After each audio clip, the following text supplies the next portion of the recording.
অনেকে বলার চেষ্টা করেন বিএনপি শুধু নির্বাচন চায়, সংস্কার চায় না। তারপর আবার এটা বলেন বিএনপি শুধু ক্ষমতা চায়।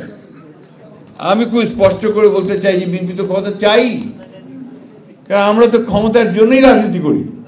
কারণ আমাদের যে গঠনতন্ত্র, আমাদের যে আপনার ঘোষণাপত্র, সবখানে তো পরিষ্কার করে বলাই আছে যে আমরা জনগণের মাধ্যমে, নির্বাচনের মাধ্যমে, জনগণের ভোটে নির্বাচিত হয়ে আমরা সরকারে যেতে চাই এবং আমাদের যে ম্যানিফেস্টো সেগুলোকে আমরা কাজ করতে চাই। নির্বাচন তো আমরা অবশ্যই চাইব, কিন্তু নির্বাচনটা চাই কিসের জন্য? নির্বাচন চাই যে আমরা এমন একটা জনপ্রতিনিধিত্বমূলক পার্লামেন্ট করতে চাই, একটা সরকার করতে চাই যারা জনগণের সমস্যাগুলোর সমাধান করবে, এবং এটাই ডেমোক্রেসি। এখন আপনার সংস্কার করতে হবে, আমরা তো সংস্কার চেয়েছি সবসময়, এবং অনেকে বলছে যে আগে সংস্কার হবে তারপরে নির্বাচন। তো সংস্কার তো একটা চলমান প্রক্রিয়া। সংস্কার করতে হতে আপনার 5 বছর 10 বছরও লাগতে পারে, এটা তো চলমান। তাহলে নির্বাচন 10 বছর হবে না। আর এই 10 বছর কি ওই ফ্যাসিবাদী আমলাদের হাতেই দেশ চলবে? এখন তো আমরা ফ্যাসিবাদী আমলাদের দ্বারাই পরিচালিত হচ্ছি। সেক্রেটারিয়েটে আমলারা 90% আপনার ফ্যাসিবাদের দোষর। আপনারা এখানে আলোচনা করলেন যে আপনাদের এই বারে এখানে এখনো অনেকেই আছেন যারা ফ্যাসিবাদের দোষর ছিলেন, তাই না? তো তাহলে এই অনির্দিষ্ট কালের জন্য একটা অনিশ্চিত একটা অন্তর্বর্তী সরকার, এটা কি এই দেশের মানুষের জন্য কোনো উপকারে আসতে পারে না। আমাদের কথাগুলোকে অনেক ভুল ভেবে বিচার করার চেষ্টা চালানো হচ্ছে। তা আমরা এটা জানি কেন করা হচ্ছে, কারণ গত পরশুই সেটা প্রমাণিত হয়েছে যে দেশনেত্রী বেগম খালেদা জিয়া এই দেশের সবচেয়ে জনপ্রিয় রাজনৈতিক নেতা। প্রমাণিত হয়েছে যে বিএনপি হচ্ছে সবচেয়ে দেশের বড় লার্জ হচ্ছে আপনার একটা গণতান্ত্রিক রাজনৈতিক দল। প্রমাণিত হয়েছে যে বিএনপির হাতেই, তারেক রহমান সাহেবের নেতৃত্বেই এই দেশের স্বাধীনতা, সার্বভৌমত্ব, গণতন্ত্র একমাত্র নিরাপদ।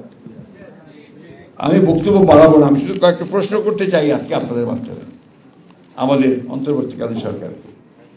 আপনারা তো অনেক পরিবর্তন আনছেন, অনেকে এটাও বলছেন যে ফুট স্টেপ রেখে যাবেন। অর্থনীতির কি পরিবর্তন হয়েছে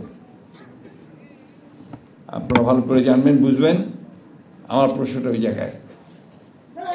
ইনভেস্টমেন্টের কি হয়েছে? আমি আজকেই পত্রিকায় দেখলাম যে আপনার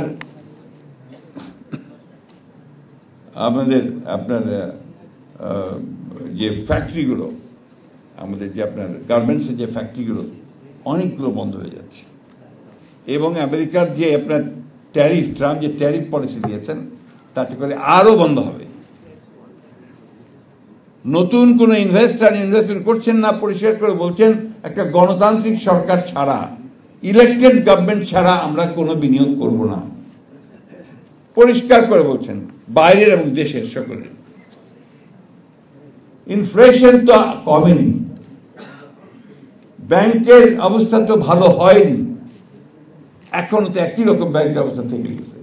আরো দুর্ভাগ্যজনক ব্যাপার যেটা, যে 15 বছরে আমাদের যে সমস্ত ব্যবসায়ীরা ব্যবসা করতে পারেনি, যাদেরকে উদ্দেশ্যমূলকভাবে কনসিয়াসলি ফ্যাসিস্ট গভর্নমেন্ট তাদের ব্যবসা করতে দেয়নি, ব্যাংকের আপনার লোন বন্ধ করে দিয়েছে, বিভিন্ন রকম সমস্যা তৈরি করেছে, এই সরকার এখন পর্যন্ত তাদের জন্য বিশেষ কোনো ব্যবস্থা তৈরি করতে পারেনি।